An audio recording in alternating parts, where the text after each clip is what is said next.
ka alabato chogo fauye nyuma ya tele na kando ka kira kanu chogo fauye nyuma ya tele na kando ka farida sele chogo fauye nyuma ya tele na kando طلع البدر علينا من ثنيات الوداع طلع البدر علينا من ثنيات الوداع طلع البدر علينا من ثنيات الوداع طلع البدر علينا من ثنيات الوداع كالو كورا بورا سلامي ويه انغاجي كاكالو بسم الله طلع البدر علينا من ثنيات الوداع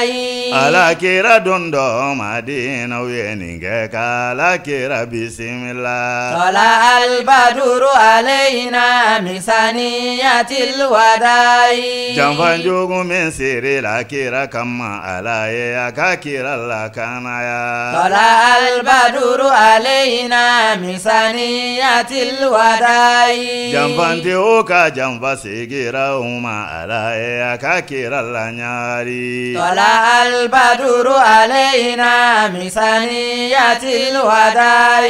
ويبونيا مونجا الله كيرا ويبونيا مونجا سلامي ويه Musunu che unu de umbora uweta la kira jenyonya. طلع البدر علينا من ثنيات الوداع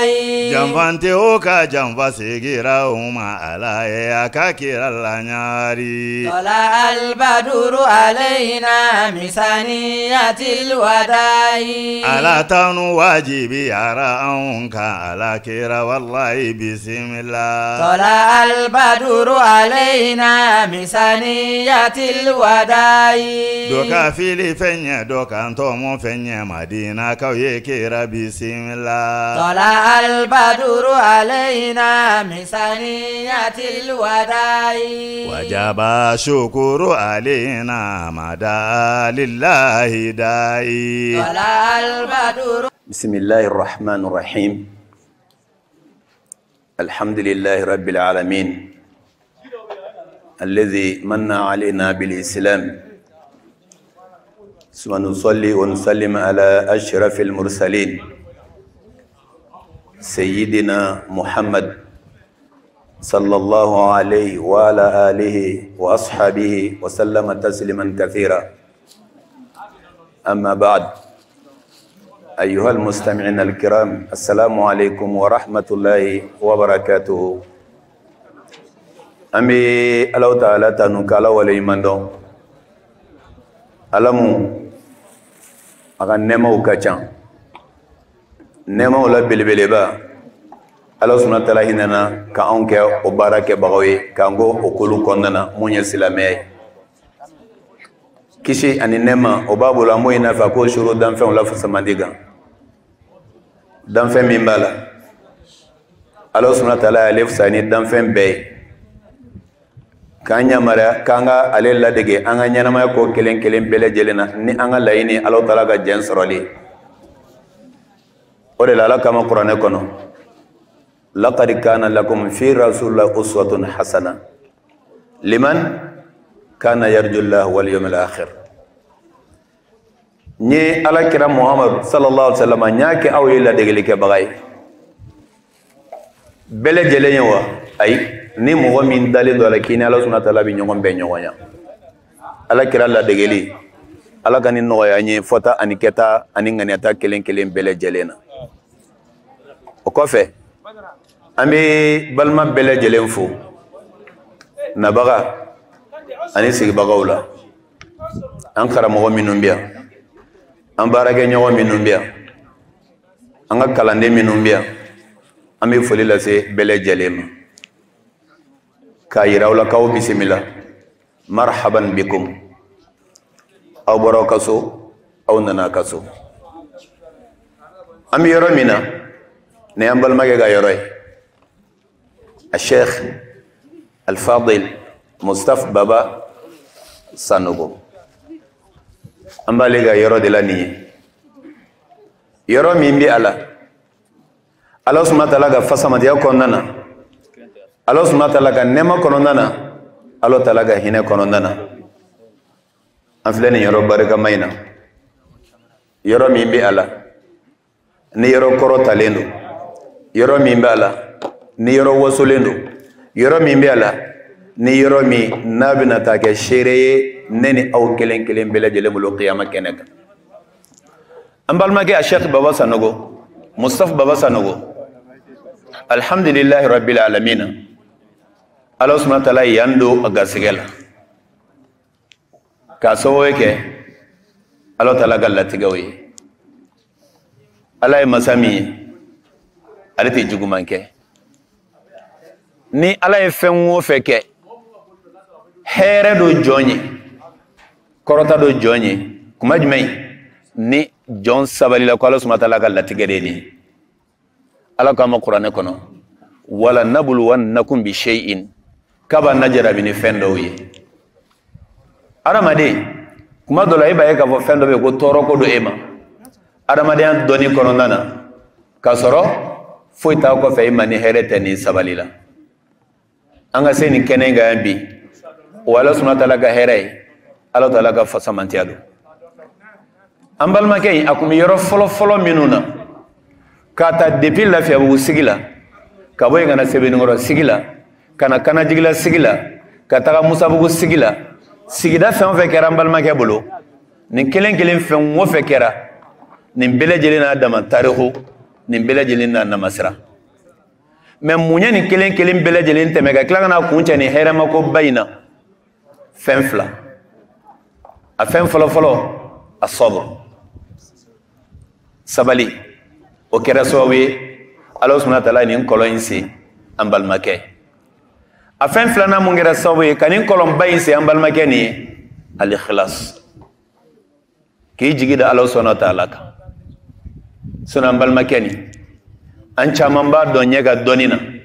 an caman b'a dɔn lahalaya min b'a la n'an b'a dɔn a ka ɲɛnamaya bolilen don Ala ko min kan o y'o ka adamaden dilan ka bila Ala subhanahu wa ta'ala ka sira kan Ala subhanahu wa ta'ala ye kiraw cini ninnu de Ala ye kiraw dilanni de kama o de k'a to sani Ala ka kiraw ci kira fɛn fɛn Ala subhanahu wa ta'ala y'a ci a y'a bɛɛ lajɛlen bila baara dɔ de la baara min bɛ kɛ sababu ye hinɛ bɛ sabati dusukun na makari bɛ sabati dusukun na n'a tigilabagaw kɛra ɲɛmɔgɔ ye o kɔfɛ a ka ca Ala subhanahu wa ta'ala fɛ a bɛna kɛ ɲɛmɔgɔ minnu ye makari bɛna don a la a bɛn'olu minɛ cogo ɲuman na kira fɛn o fɛn n'Ala subhanahu wa ta'ala y'o ci a y'a bɛɛ lajɛlen ci ka kɔn wagati dɔ de ɲɛ o kɔnɔ wagati min ye o ye baara min kɛ a bɛɛ lajɛlen ye bagagɛn kɛ baga ɲuman ye al-ghanam saga ani ba o ye nin de gɛn o ye nin gɛnni minnu kɛ Ala subhanahu wa ta'ala nana kɔ kɛ hɛrɛ a kelen kelen bɛɛ lajɛlen bolo k'a sababu kɛ o bɛna taa lamarali min kɛ o bɛna jamakulu minnu minɛ o jamakulu minnu b'a la adamaden qualité sugu bɛɛ lajɛlen b'a la wa Ala kira sallallahu alaihi wa sallam ale fana y'o baara kelen kɛ an balimakɛ n'o ye Sheikh Baba Sanogo ye a fana tɛmɛna sira caman ba fɛ a sira fɔlɔ o kɛra Lafiyabugu ye Lafiyabugu sofiman kare misiri min bɛ yen n'a fɔ a ma ko masjid Umar ibn al-Khattabi jami masjid Umar ibn al-Khattabi ni Zeri Darame ale ye misiri mun imam ye o kɛrɛfɛla la so dɔ tun bɛ yen an balimakɛ ya tun bɛ yen denmisɛnnin caman b'an cɛ la olu kɛra denbayatigiw ye denmisɛnnin caman b'an cɛ la olu kɛra musotigiw ye Ala ka dɛmɛ kɔnɔna na olu ka asulu o bɔra ale de la ale de olu dilan a y'o dilan cogo di bere t'a bolo k'o dilan a y'o dilan cogo di busan t'a bolo k'o dilan a y'o dilan cogo di wari t'a bolo k'o dilan a y'o dilan ni ikhlasu min ye Ala subhanahu wa ta'ala yiriden bɔ a la ka di a ma yiriden min b'a la fanbata nabatan hasana Ala subhanahu wa ta'ala y'o fɔ an ɲɛna Kuranɛ kɔnɔna na a nana falen ni fɛn jumɛn sɔrɔ o kɛra falen ni fɛn ɲuman ye a bɔra Lafiyabugu sigi la o kɔfɛ a nana Sebenikɔrɔ yan fanw fɛ an balima silamɛ dɔw bɛ yen laɲini dɔ sɔrɔ olu bolo n'o ye tirigiw ye o tirigiw nana fɛn dɔ kɛ o ko kɔnɔna na lajarabi nana poyi o fɛnɛ kɔnɔna na ambalmake ni bele jele mo togola ata kuma fo mo nyena mo ta me ada kono ita do ala ka degunendo ita do ala ka torolido ita do ala ko la jarabi do asro amuna asabala Allah subhanahu wa ta'ala kama ka kila ka bara en bele jele je Allah subhanahu wa ta'ala kama ambalmake anyere kuma chaman fo nyena purege barani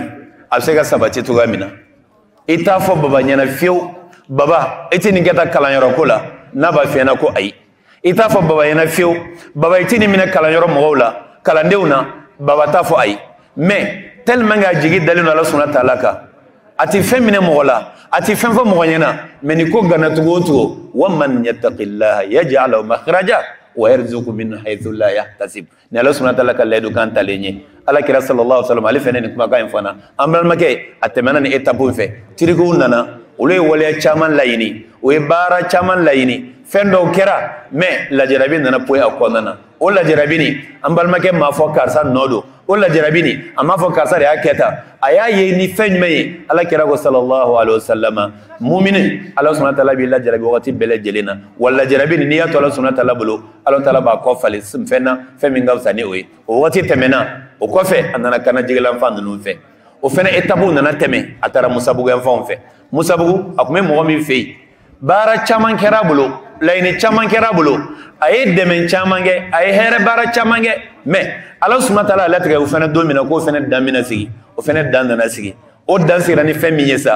o kera fen fe abele jelenge Allah subhanahu wa ta'ala ka yamara ko nadila Allah kira sallallahu alaihi wasallam ako adama de ni bina nyenama yakono kago kan nyenama yan koron nanima Allah subhanahu wa ta'ala fen wo fege ko dugulu sanfe dan fen fe bina ibna femin dun ibna femin laje ibna femin nye ibna femin ke ibna femin fo ibna femin miri ibna femin sama ibna femin ning fen fe beke Allah subhanahu wa ta'ala ni kelen bele jele latige mo kelen bele jele ka samba biduru ke ka soro dan fen Allah subhanahu wa ta'ala bolo dugulu sanfe o bele jele ko fe am soro kana dugulu sanfe de femin latigera am soro kana o wale lo kama ambal make ay musabu sigi ke o musabugu sigi konnana la jarabi ko nana kono feno here ko do nana poya kono la jarabi ko nana bo kono alla jarabi nunu do e fen kunna mawye mais ni jigi ke la subhanahu wa ta'ala wallahi foita ko fen herete wa man yatawakkal ala Allah fa huwa hasbuhu ala ko ma qur'an ko ni mo jigi dale la subhanahu wa ta'ala ka abi wasa iga layinuna abi wasa iga fenuna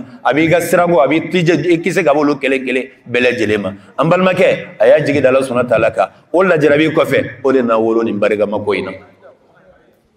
ama fo télé la ama fo radio la a communiquer make a publicité make jonya publicité ke Allah subhanahu wa ta'ala jonya communiquer ke Allah subhanahu wa ta'ala e jominu sama jominu mbala nulu fene sona ku kundo ni bara inkoro bara mimbala ala kira ko sallallahu alaihi wasallam idha ahabba Allahu al-abda ni Allah subhanahu wa ta'ala jongo kanu Allah subhanahu wa ta'ala bi bara nyogonya ala ka bara nyogole fen me jontala ka fo ka bi fen de ki ibn to Allah subhanahu wa ta'ala tabi fen me ala ka layini feminu ala ka yoromaw ala ka jombar ala ka jominu kerengi Allah subhanahu wa ta'ala bolo ibi nyesulu tila mogoma olu bi lafiya sira minu fe olu ka baro bi nyabulu tugo mina olu ka layinu bi sabati tugo mina ala jemi soro tugo mina Allah subhanahu wa ta'ala nay jomin kanu olu tila mogo bi nyesini bara sugo minu dema ola Allah subhanahu wa ta'ala nga jolo kanu jomi mbala na yinya seni bara en kelima balmakeni balmakeni no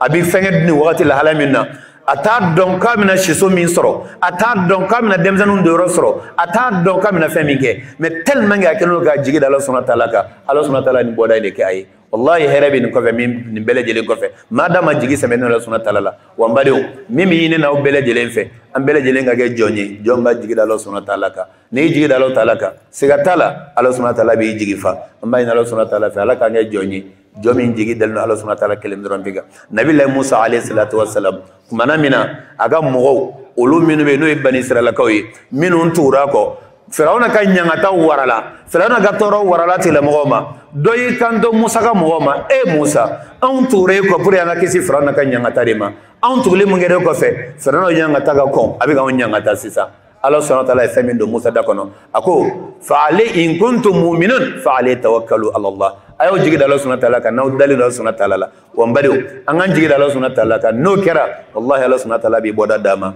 ne faminye anyara bela jele nyebe ni mbaraina mo mi ni mbarange kuma dola an shita don kuma dola anw y'a dɔn a ti tɔɔrɔ kɛ anw m'a dɔn a ti tɔɔrɔ kɛ laɲini ye fɛn jumɛn ye a bɛ se ka kɛ sababu ye k'anw balimakɛ ani kalandenw k'olu lafiya lahalaya min na sani baara in ka daminɛ an ɲɛ b'a la an bɛɛ lajɛlen bɔra ka seliji ta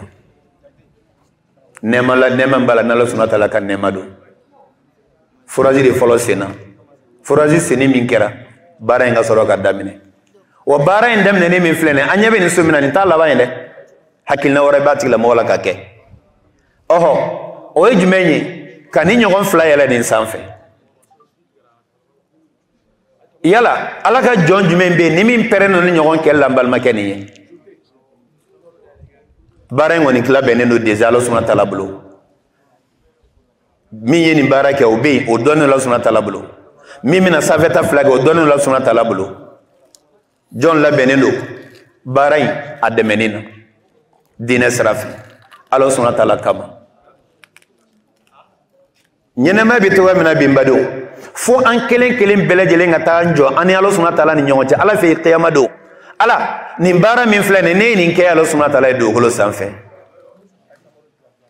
an kelen kelen bɛɛ lajɛlen kan k'an jija nin de la baara kɛli tɛ k'e yɛrɛ ka bɛɛ lajɛlen kɛ mɔgɔw ka lahalaya tɛ kelen ye ɔhɔ dɔ bɛ yen se t'o tigilamɔgɔ ye ka baara kɛ mɛ sababu b'ale tigilamɔgɔ bolo ka baara tigilamɔgɔ min se bɛ min ye k'o tigilamɔgɔ lase baara kɛbaga ma dɔ bɛ yen se t'ale ka baara kɛ sababu t'ale bolo ka baara ni mɔgɔ yira mɛ Ala ye fanga dɔ d'ale ma fanga b'a to ale kan k'i fari foni ka baara nin dɔ kɛ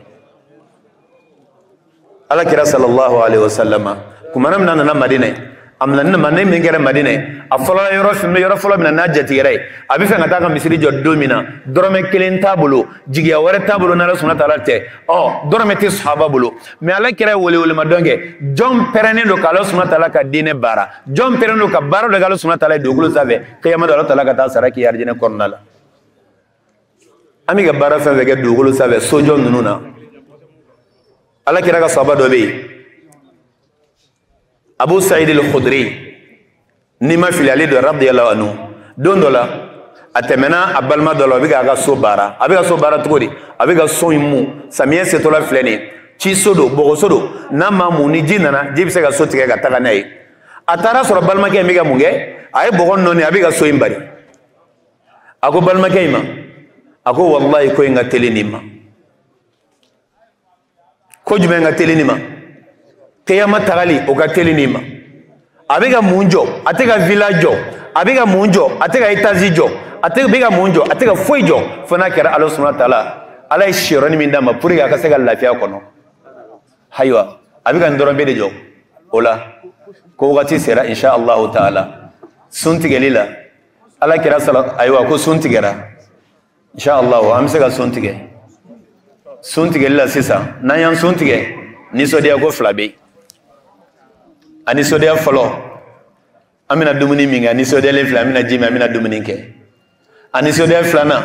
an ni Ala subahana wataala bɛna ɲɔgɔn bɛn ɲɔgɔnli min kɛ Ala subahana wataala yafalen dɔ ma Ala ka yafa an kelen kelen bɛɛ lajɛlen ma o la adabu dɔ bɛ dumuni na Ala kɛra o fɔ an ɲɛna sallallahu alaihi wasallam an kana sɔn ka dumuni kɛ n'an numan bolo ye an kana sɔn ka ji min n'an numan bolo ye n'an bɛna dumuni kɛ bisimilahi n'an bɛna ji min bisimilahi an ka tila k'a kɛ ni an kini bolo ye munna setanɛ de bɛ baara kɛ ni numan bolo ye an kana sɔn a ka kɛ ni numan bolo ye an ka hakili to la n'an ye sun fɛnɛ tigɛ an ka tila ka Ala subahana wataala ta ni k'Ala waleɲuman dɔn ya Allahu ya Rabbana Ala taala k'an ka bato kɛlɛw minɛ n'an tilala an bɛɛ lajɛlen k'an jɛ an ka dugawu kɛ baara in kɛbaga ye ani mɔgɔ min pɛrɛnnen don ani ka dugawu kɛ Ala ka mɔgɔ ɲɛsin tuguni mun bɛna ni lahalaya wɛrɛ ye mun hɛrɛ ka bon ka nin bɛɛ lajɛlen ka tɛmɛ nin bɛɛ kan an b'a ɲini Ala subahana wataala fɛ an bɛna dugawu minnu kɛ Ala ka dugawu ninnu jaabi baara in kɛbaga Ala subahana wataala ka n'a kɔrɔta Ala taala ka n'a dɛmɛ Ala ka n'a sabati Ala k'a kɛ Ala kama baaraw ye Ala ka baara wɛrɛ nɔgɔya ye min tɛ nin si ye diinɛ baara la Ala ka ni ɲɔgɔn nɔgɔya an kelen kelen bɛɛ lajɛlen ka baara ninnu Ala k'o nɔgɔya an bɛɛ lajɛlen ye Allahumma salli ala Muhammad an ka sun tigɛ fɔlɔ inshallah sun tigɛ kɔfɛ an bɛ seli kɛ ni seli banna ladilikan minnu bɛ yen ani lahalaya minnu bɛ yen an balimaw bɛ yan an karamɔgɔw bɛ yan inshallah taala ana tɛmɛ n'o ye wagati damadɔni kɔnɔna na wa billahi taala tawfiq barik ala abdika wa nabiyyika Muhammadin sallallahu wa sallamu alayhi wa ala alihi wa sahbihi wa sallim tasliman kathira. Assalamu alaykum wa rahmatullahi wa barakatuh. Alhamdulillah ala tanonen kɔfɛ subhana ka setiga ala waliɲuman dɔn ka barikada ka tila ka aw kelen kelen bɛɛ lajɛlen fo aw ka nin ŋaniya ɲumanya na an ka jɛ kana fara ɲɔgɔn kan an karamɔgɔ ni an balimakɛ an'an kanubaga fɛ yen kana jɛ ka sun tigɛ ɲɔgɔn fɛ ka dugawu kɛ nin ye nɛɛmaba ye ala ye nɛɛma min kɛ anw ye ala min sɔnna ka bita nin kɛ anw ɲɛna alhamdulillah suntigɛ yɔrɔ dɔ b'an bɛɛ lajɛlen bolo i n'a fɔ an karamɔgɔ amir bɔra ka fɔ cogoya min na bɛɛ lajɛlen ka denbaya la suntigɛ bɛ yen nɔ i bɛ se ka min kɛ ka wasa nka n'i an y'o bɛɛ lajɛlen to yen ka na a fɔra k'an bɛna suntigɛ mɔgɔ min fɛ yen o kanu de ye maa caman bila ka na sigi nin kɛnɛ nin kan bi hali n'a fɔra ko jisuma dɔrɔn de tun bɛ yan k'o di maaw ma siga t'a la an dalen don a la maaw tun bɛ na ka na usaz baba ka na jɛ ka sun tigɛ a fɛ kalanden minnu bɛ a bolo ka na jɛ ka sun tigɛ olu nɔfɛ nin ye ala ka nɛɛmaba ye an bɛ aw bɛɛ lajɛlen fo o la bi ne nisɔndiyalen don kosɛbɛ ka nin kalanden sanuma ninnu ye kɔrɔbalenw ani fitininw minnu ye wagati kɛ usaz baba bolo kalan na hali n'a kɛra tile kelen de hali n'a kɛra suran kelen de hali n'a kɛra aya kelen de usaz baba ye darisu di minnu ma kunu ka tila ka olu ye bi k'olu nana bɔ usaz baba ye ka na u ɲa da u dɔgɔninw denw kan kalanyɔrɔ la tan an b'a fɔ n ko alhamdulilayi ni maa min ye usaz baba lajɛ kunu a tun bɛ lahala min na a n'a tun bɛ kalan kɛ condition minnu kɔnɔ ka tila ka n'a ye yanni nɔ bi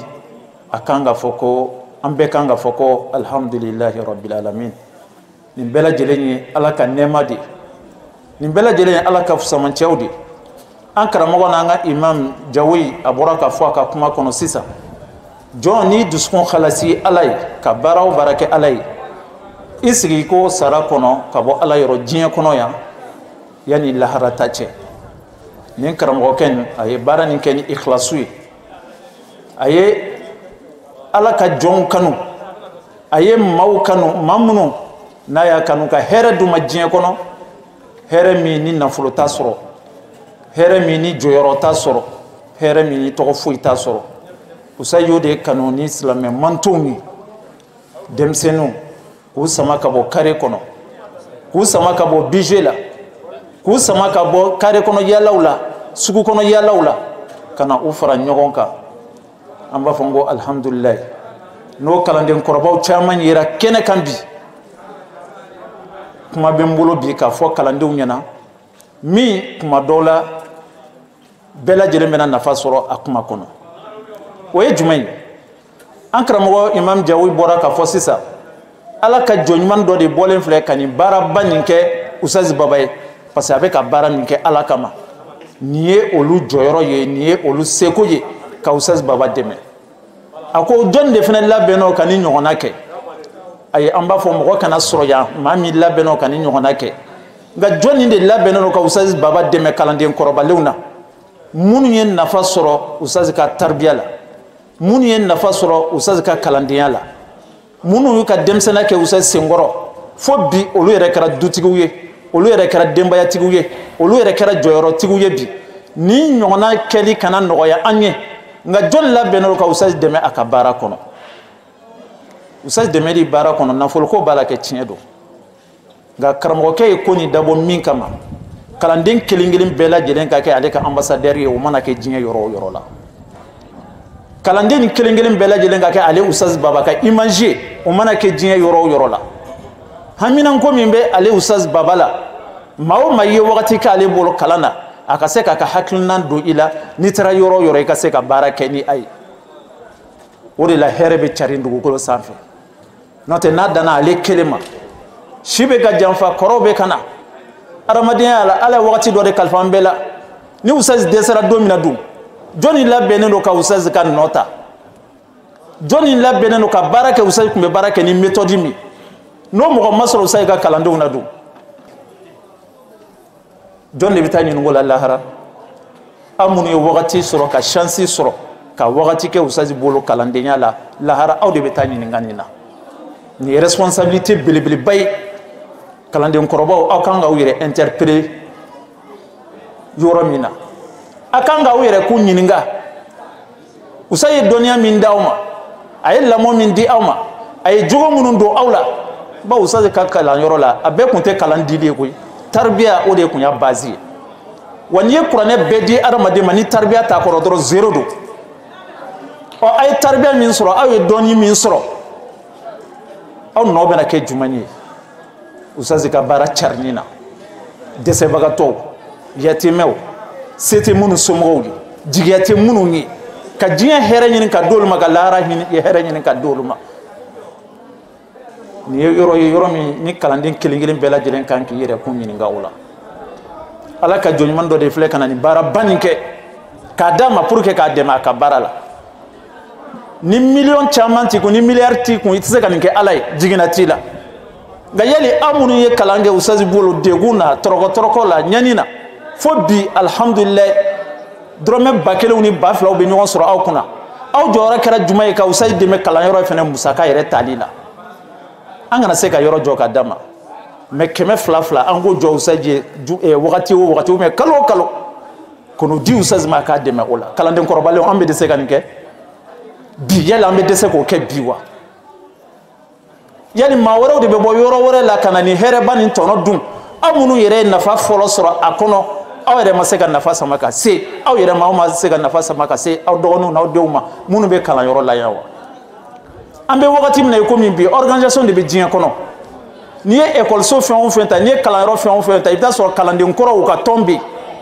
o bɛ kalanyɔrɔ bɛɛ la a bɛ médecins la a bɛ ekɔlisow la hali a bɛ service daw la kalanden kɔrɔw organiser le minnu ye kalan kɛ nin kalanyɔrɔ la u k'u organiser ka kɛ tɔn ye u ye kalan kɛ yɔrɔ min na pour que u ka nafa sama ka se yen ma mun de bɛ aw bali kalandenw aw yɛrɛ ka bɔ ɲɔgɔn kalama aw ka ɲɔgɔn ɲini ka ɲɔgɔn ye aw ka tɔn dɔ créer aw ka organisation dɔ kɛ aw ka groupe dɔ créer kalanden bɛ fan o fan u bɛ diɲɛ yɔrɔ bɛɛ lajɛlen na bi minnu bɛ karamɔgɔya domaine kɔnɔ walima minnu bɛ aventure la walima minnu bɛ jago yɛrɛ la jamana kɔnɔ a caman bɛ yen wa a caman bɛ yen ala ye nɔgɔya kɛ minnu ye bi n'u bɛ se ka dɛmɛ kɛ a caman bɛ yen ala ye relation di minnu ma bi u bɛ se ka hɛrɛ ɲini ka na n'a ye mais n'a kɛra individuel ye a bɛ gɛlɛya mais n'a y'aw yɛrɛ organiser a bɛ caman sama ka bɔ wo kɔnɔ minnu bɛ mali la yan nɔ minnu bɛ côte d'ivoire minnu bɛ burkina minnu bɛ sénégal minnu bɛ faransi minnu bɛ états-unis ni organisation kɛra nin bɛɛ bɛ se ka sama ka bɔ wo kɔnɔ aw ka ɲɔgɔn nakunu aw ka ɲɔgɔn ɲini ka ɲɔgɔn ye aw ka bɔ ɲɔgɔn ka lahalaw kalama o b'a to halisa u bɛ se ka mission ye min o bɛ se ka sabati cogoya min na o b'a to aw bɛ se ka dɛmɛ min sama ka se usazi ma ani kalanyɔrɔ yɛrɛ ma ala y'an dɛmɛ usazi ma ani ɲɔgɔn cɛ bi o la hali ni usazi tɛ yen o organisation nin bɛ se ka kalanyɔrɔ nin ta u bɛ se k'u jɔ ni a ye hali ni usazi tɛ yen don min na usazi ka baara nin a hakilina bɛ continuer a système bɛ continuer a lahala bɛ continuer kalandenw b'u jɔ n'a ye usazi talen kɔfɛ kalanden kɔrɔbaw aw bɛ interpeller nin yɔrɔ la dɛ aw tɛ se k'a fɔ k'aw tɛ se k'a kɛ parce que aw bɛɛ bɛ tɔn dɔ la aw bɛɛ bɛ jɛkulu dɔ kɔnɔ aw bɛɛ bɛ organisation dɔ kɔnɔ aw bɛɛ bɛ groupe dɔw la groupe minnu ye kuma dɔ la an t'a fɔ ko nafa t'u la nka nin groupe créeli nin jɛkulu créeli ka fara ɲɔgɔn kan nin nafa ka bon ka tɛmɛ groupe bɛɛ lajɛlen kan ko jamakulu jɛlen o de bɛ se ka bi fɔ kalanden kɔrɔbalenw kalanyɔrɔ bɛ k'aw wele aw kana ɲaga nin kɛli la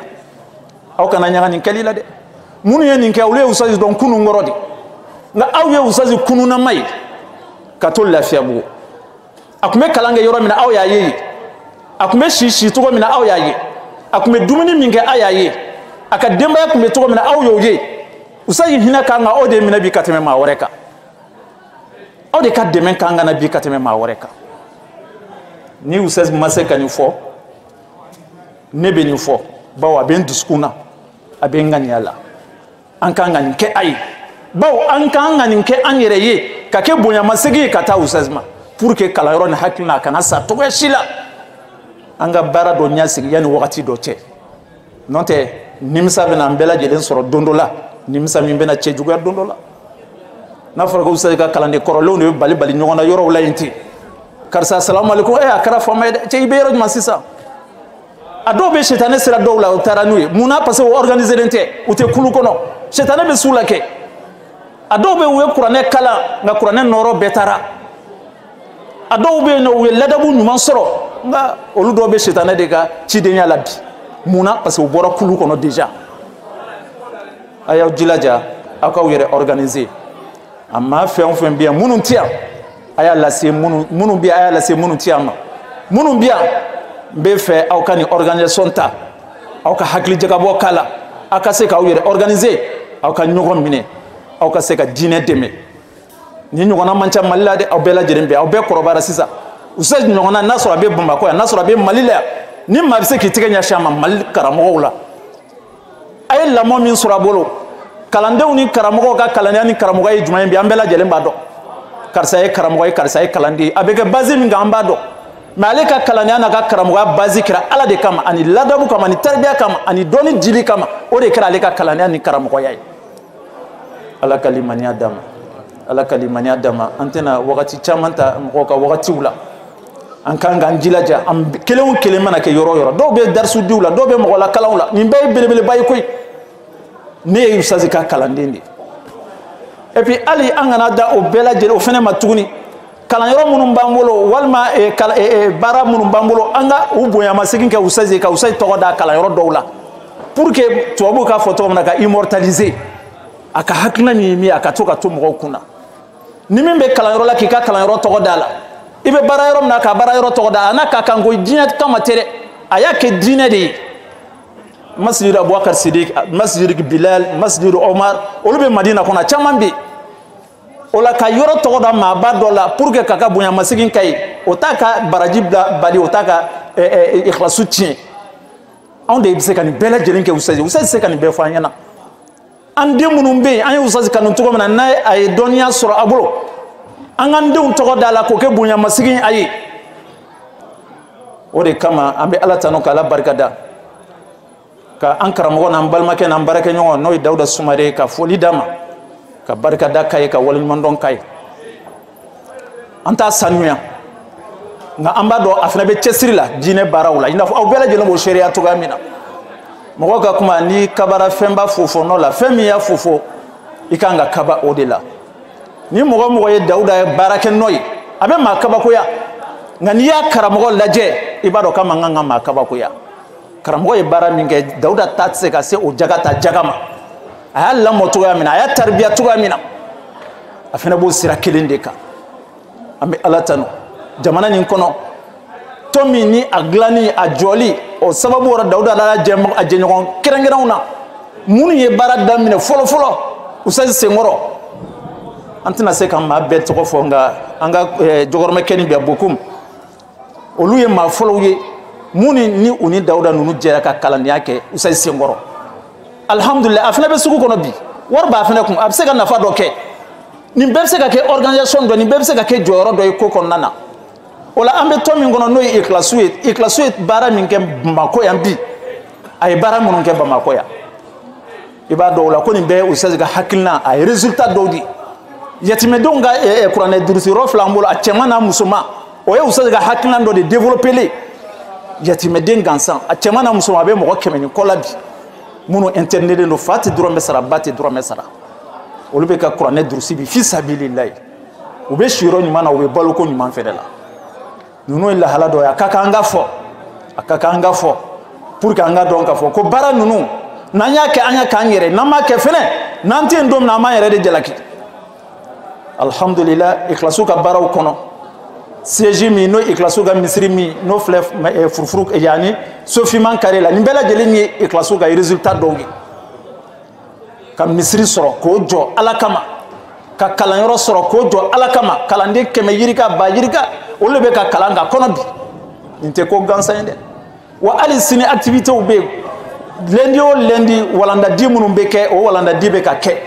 musow ka kalan ani cɛw ka kalan hali bi o bɛ ka kɛ misiri la yen nɔ ikhlasu la sofiman kare la o programme kelen ni a bɛ ka continuer halisa an bɛ don min na i komi bi tafsir daminɛna yen nɔ ɲinan alhamdulillah an karamɔgɔ Mohamed Buyeba ale de bɛ ka tafsir kɛ yen nka Buyeba de bɛ ka tafsir kɛ yen nɔ bi an bɛ Ala tanu nin baara ninnu bɛɛ lajɛlen na ka ɲini Alahu Taala fɛ Ala ka n'aw sara hɛrɛ la Ala ka limaniya di Ala ka haminanko nɔgɔya Ala k'an sigi nin kɛnɛ ninnu ɲɔgɔnna caman kan ka segin ka bonyamasegin kɛ Amir ye télévision so min ni a y'o baara daminɛ n'o ye Ɲumanya TV a yɛrɛ ka hakilina personnel don a ye télé so dɔ dayɛlɛ internet télé do ko ɲumanya tv wajulu bɛ taa yɔrɔ bɛɛ lajɛlen na karamɔgɔbaw ka conférence bɛ taa u ka darsiw bɛ taa ta k'a bila a kan mɔgɔw abonné no a kan minnu b'a sɔrɔ a page kan n'u bɛ nafa sɔrɔ a la kosɛbɛ o ɲumanya tv alhamdulillah ne yɛrɛ ka kutuba bɛ taa ta juma o juma a bɛ bila direct la kuma dɔ la a bɛ tila k'a diviser tuguni page kan alhamdulillah mɔgɔw b'a sɔrɔ fan bɛɛ lajɛlen fɛ ne yɛrɛ bɛ ala tanu ni a ye maaw ye n ka kutuba ye yɔrɔ caman na an bɛ ala tanu ni o ye o hukumu kɔnɔ a ko ka bonya da bɛɛ lajɛlen tulo kan k'a fɔ a ye siège dɔ dayɛlɛ a ye yɔrɔ dɔ dayɛlɛ ɲumanya tv a bɛ sɛbɛnni kɔrɔ ani a yɛrɛ si yɔrɔ man jan kosɛbɛ ten nɔ o ye ɲumanya tv ka jabala ye ni ala sɔnna lancement officiel ma kɛ fɔlɔ ni sunkalo banna n'a tilara ka labɛnw na ni ala sɔnna an bɛna wele o fɛnɛ lancement kɛnɛ kan ka taga o yɔrɔ fɛnɛ jira an na an b'a ɲini alahu taala fɛ ala k'a kɛ ko barikalen ye ala ka an nafalan bɔ a la ala ka diinɛ dɛmɛnan bɔ a la ala ka kɛ kanda ye an kelen kelen bɛɛ lajɛlen ye ka ɲini ala fɛ an karamɔgɔw sɛze ala ka mɛn an kɔrɔ ala ka mɛn an kɔrɔ a bɛ baara min na ala ka sara d'an ma firdawsi ye an b'a ɲini alahu taala fɛ subhanahu wa taala ni ala ka wele bɛ s'a ma ka taa sɔrɔ an bɛ ala ka sira jɛlen kan ala ka san caman jira an na wa sallallahu ala habibina muhammad wa ali muhammad wa salim ala rasulillah amma ba'd assalamu alaikum wa rahmatullahi wa barakatuh an bɛ ala tanu subhana an bɛ kisi ani nɛɛma ɲini an kan ɲɔgɔn ye sallallahu alaihi wa sallam ala tannen kɔfɛ an bɛ foli lase an kan ɲɔgɔn ma minnu bɔra fo dugu wɛrɛw la bi ye dɔw ye yan nɔ olu tɛ Bamakɔ kɔnɔna yɛrɛ la u bɛ fo kɔfɛ ne n'u famana kosɛbɛ dɔw bɔra quartier janw na dɔw bɔra an sigiɲɔgɔn quartier la yan ka se yan o kɛra ala min kanu kama an bɛ ala deli o sababu la k'an fara ɲɔgɔn kan jannatul firdaus bi ghayri hisab o kɔfɛ ne tun bɛ fɛ ka dakuruɲɛ damadɔ minnu fɔ a kɛra i n'a fɔ Yusu bɛ ayiwa n kalama kosɛbɛ a ye kuma ninnu bɛɛ walawala ka ban ne kɔni bɛ foli kɛ ɲɛmɔgɔw ye ka daminɛ amir la ka na Yusu yɛrɛ la ka na an karamɔgɔw la minnu nana fara an kan ani amir jɛɲɔgɔn bɛɛ lajɛlen ka dugawu k'u ye labanko ɲuman ala k'o di an'u ma n bɛ min fɔ o de ye k'a fɔ denmisɛnninw ye suguya fila ye yan denmisɛnnin minnu ye internat kɛ u tun bɛ si kalanyɔrɔ la u ye durusili kɛ san 2 san 3 san 5 olu mɔgɔw bɛ yan minnu tilala ka taa so ani denmisɛnnin minnu ye Amerika denmisɛnninw ye an b'a fɔ ten o kɔrɔ ye minnu tun bɛ ekɔli la u ye bɔ ekɔli la u bɛna kalan kɛ u ta ekɔli la u tora la u ye dɔ sɔrɔ u ye dawa daminɛ ekɔliso la fo kana jama caya o jamakulu ye suguya kelen minnu bɛ yen n'olu ye ekɔlidenw ye an b'a fɔ olu ye kalan kɛ k'a ni baara bɛɛ taa ɲɔgɔn fɛ u bɛ ka kalan kɛ u bɛ ka kalan in fana baara minnu fana ye internat k'an bolo an b'a fɔ a bɛ komi u fɔlɔla ka kalan de kɛ u fɔlɔla ka kalan de kɛ sisan u bɛ ka baara sira de ta an b'a fɔ an bɛ fadenya ɲɔgɔn na ka da kan ekɔliden ninnu ye baara dɔw daminɛ Yusu ye min fɔ sisan hali sisan san donnen ekɔliden dɔ nana 1000 di yan ko kalo o kalo tile kelen a bɛ tilelafana tobi ka di kalandenw ma 5000 tile kelen a ye nin kalo in di ka kalo wɛrɛ di k'a fɔ ko y'ale ka kalo ye Alifa Buku n b'a tɔgɔ yɛrɛ fɔ an ka keleya ɲɔgɔn na ka kɔn ɲɛ Tamura nana o fana ye 5000 di Bala fana ye wari di o cogoya kelen ni kalo la donc u ye a yira k'a fɔ kalo o kalo tile kelen kalandenw ka tilelafana u b'o tobi a bɛ bɛn 5000 ma walima u b'a wari di a ka tobi ka d'u ma dɔw bɛ yen u ma sogodogo ninnu u mɔgɔ 2 ni Abdurazak u 2 jara kalo kelen na Abubakar Maroko a n'a dɔgɔnin u jara kalo kelen na dɔw jara kalo kelen na kalo o kalo tile kelen mɔgɔ 2 ala mɔgɔ 10 n'aw farala ɲɔgɔn kan 5000 bɛɛ 500 tɛ mɔgɔ 10 ka tile kelen ta a ka ca Ala fɛ i b'a ye baaraba bɛ a bɛ nɔbɔ aw de bɛ nin baara in valeur dɔn ka da kan aw lamɔna yan aw ye gɛlɛya min sɔrɔ yan a se ka ɲɛfɔ ni n ko n b'a gɛlɛya fɔ dɔrɔn n se ka fɔ denmisɛnninw ye sɛgɛn min kɛ an bolo donc n'aw taara aw dɔgɔnin minnu bɛ yan a y'a hakili t'u la ka Yusu y'a fɔ cogo min a ka groupe former a ka fɛɛrɛ kɛ ka se ka hakili t'u la a bɛ se ka aw cɛsiri ka tilela bɛɛ ta nin cogo in na ka daraka bɛɛ ta nin cogo in na ka surafana beta ni cogo ina ni ala ka jɛ sisan minnu bɛna bɔ o bɛ mɔgɔ 90 na minnu kan ka bɔ kalo 2 kɔfɛ olu bɛ mɔgɔ 90 na a bɛ se ka kɛ 100 bɛ dafa yanni kalo 2 ka se o mɔgɔ 100 mana bɔ n'olu fana farala ninnu kan kalo kalo bɛɛ k'i hakili to dɔɔni dɔɔni i b'a ye kalanyɔrɔ bɛ ta ka sɔrɔ gɛlɛya foyi t'a la an bɛ ala deli ala ka baara in ala ka don ani tasuma cɛ ala ka don ani fitinɛ cɛ a dogolen n'a bangeni ala ka kan ye kanda ye ala ka kɛ mando bɛɛ ma kanda ye ka kɛ sigida ma kanda ye allahumma salli ala muhammad wa ala alihi wa sallim sango b'a la an tɛna kuma janya rabbana atina fid dunya hasana wa fil akhirati hasanatan wa qina adhaban nar allahumma ya muyassir kull asir yassir alayna kull asir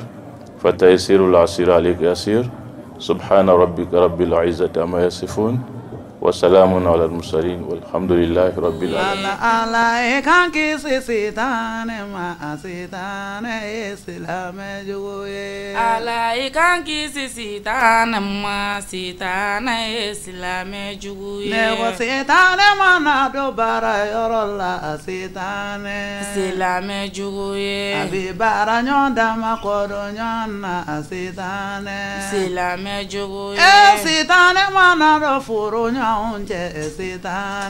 Selame juguye abina furu nyanda makodo nyana sedan. Bismillah walhamdulillah wa salatu wa salamu ala rasulillah wa ala alihi wa sahbihi wa man wala. Alhamdulillah me ala fo ka wani mano ka soli ka cide ka sallallahu alaihi wasallam o ko fe jakulu mi ni suntige ni organiser kana anga kramo ba fe ano ye Ustaz Baba Sanogo vraiment ame ufo kosobe ala folen ko fe kada ka ni barani anyona a kebagaw ka dogo mo mi hakili be turiga karamo korola ko ye kalange abulu hali kile kelen ki hakili jigin ala amancha boni barani anyona ne be ladiri ka mundi an ke kacaya kala ne be jɛ yoro hali sente yansore mana ke jamana kokan anna fulo ka se ka bla kana ni na anyona ka se ka caya hali sungolo kono shiya fla shiya saba ni bela jeli kan ke wala me jama bela jilen fo fen fen yere soro ni kenen kan yanki maula ani kin were maula jamana ko kan jamana kono ka be fo ka be wal mano ka foli di anga amir mano e amir dawda sumare vraiment be chesri mona ala ba don otuma islama jama fana ba don bayna allah taala fe ala ka shijan kanali ane ama ka do ka Ustaz Baba re fana ala ka shijan kanali la ko mala ko di ama kala ndum fana ka nyino fo ka chesri ni bela jilen ku jume o de adne ni ka shijana mama anga se ka chesri ka dawa ke Ustaz Bega minga ka lase la inde o ila ini te yera irai la inte tonyini no min kan abon ala kola an jija beki jeni yorofi no kala la ini bilole be soro no ardine me ala dile ala ko o noya an bela dine ka shi jana mama ala ka san chamaira ana wassalamu alaikum wa rahmatullahi wa barakatuh. Alhamdulillahi rabbil alamin amelo tara tanu amba barkada kisi nama o ka ke ala gram muhammadu ga mo ina lo tara ko ke chaman ke muhammadu ga sallallahu alaihi wasallam vraiment amelo tanu bi kusobe koso an taro palo tara na bi dana baba kanande folo olu ka se ka ɲɔgɔn sɔrɔ bi alhamdulillah baba ye aka ko daminɛ degun kɔnɔna la ka na ye bi kalo tala ye yɔrɔ nɔgɔya alhamdulillah rabbil alamin komi suya bagaw y'a fɔ cogo min na halisa baara ma ban baara tɔba de bɛ yen o de ye ka se ka jɔn ko ye halisa ni ala sɔnna an bɛna hakili to o la kosɛbɛ inshallah taala an kɔni nisɔndiyalen don bi kosɛbɛ kosɛbɛ an kun t'a dɔn ko ala tana bɛna ni si di an ma vraiment ala y'a ni si d'a ma an bɛ ala taala tanu k'a barikada man yala alsa ala ka baara in ka tanya ka jiri ka yirwa ba do mun kama no ala ka dinɛ dɛmɛ alsa ala kan bela delen sabati kan ke ala ka talo ka dinɛ dɛmɛ bagai mun yala taala fɛ alhamdulillah vraiment ni so jalno bi ko yɛrɛ ka ala ton ka barikada a'udhu billahi minash shaitanir rajim bismillahir rahmanir rahim summa salatu wassalam ala bashir wa nazir assalamu alaikum wa rahmatullahi wa barakatuh ne to Dawda Keita e Ustaz Baba aka kalande koroy alhamdulillah rabbil alamin ani sojalen badu me kenem kayano suntigela kana kalande on fara ɲɔgɔn kan Ustaz Baba yɛrɛ ka yɔrɔ la o ye ni soja ko bay wala an bɛ foli kan bila an karamɔgɔ kɛla kosɛbɛ n'o ye Ustaz Baba ye ani aw yɛrɛ an bɛ foli bila la ani mɔgɔ min an bɛɛ wele k'an fara ɲɔgɔn kan n'o ye Amiri Dawuda Sumare an n'ale de denmisɛnninya kɛ ɲɔgɔn fɛ Baba yɛrɛ fɛ yen wala an bɛ foli kan bila la bon hakilina bɛ ka na dɔɔni a kan an ka groupe dɔ créer WhatsApp kan an bɛɛ bɛ ɲɔgɔn na sɔrɔ i b'a sɔrɔ hakilina ɲumanw b'an bɛɛ la an bɛɛ bɛ fɛ ka Ustaz Baba dɛmɛ mais ni bɛɛ y'a kɛ n'a kelen kelen i b'a sɔrɔ dɛmɛ bɛ gɛlɛya kosɛbɛ laɲini dɔ b'an bɛɛ la ŋɛɲɛ dɔ b'an bɛɛ la mais n'an farala ɲɔgɔn kan i b'a ye ustaz yɛrɛ bɛ dɛmɛ ka sɔrɔ a ma gɛlɛya sɔrɔ an bɛ cogo min na bi an ye denmisɛnninya de k'a sen fɛ depuis an ka dɔgɔ mais bi alhamdulilayi an kɛra denbayatigiw ye an caman bɛ baara la dɔw bɛ kɔfɛ dɔw bɛ Mali yɛrɛ kɔnɔ mɔgɔ caman bɛ yen nɔ u bɛ se ka koba kɛ an caman bɛ se ka kolo kari bi an bɛɛ bɛ se ka dɔɔni kɛ baba ye ka baba dɛmɛ ka sɔrɔ baba yɛrɛ mɔgɔw ma jɔ mɔgɔ ka dɛmɛ la o la n b'a fɔ an karamɔgɔkɛ n'o ye ustaz Amiru ye a ka an fara ɲɔgɔn kan parce que ale fana ale ye mɔgɔ ye an cɛla ala ye sababu ɲuman d'ale ma ale bɛ se ka jama fara ɲɔgɔn kan o la an bɛ foli bila ye a ka bɛɛ fara ɲɔgɔn kan a ka groupe dɔ créer ni kibaruya minnu bɛ yen ustaz baba yɛrɛ bɛ dɛmɛ cogo min na an ka ɲɔgɔn dɛmɛ n'o ye o de y'an ka folikan ye an b'aw yɛrɛ fo kosɛbɛ an bɛ Alahu taala deli ala k'an n'aw sara an bɛ fɛn min fɛ ala k'o nɔgɔya sɔli ala Muhammad o de ye folikan bɛ ne fɛ. jazakallahu khairan ala man karama khairaye jazakallahu khairan ala kausara nyuma jamana nyuma ya tebesigi ba khairan ala man karama nyuma ya tebesigi ra khairan ala man karama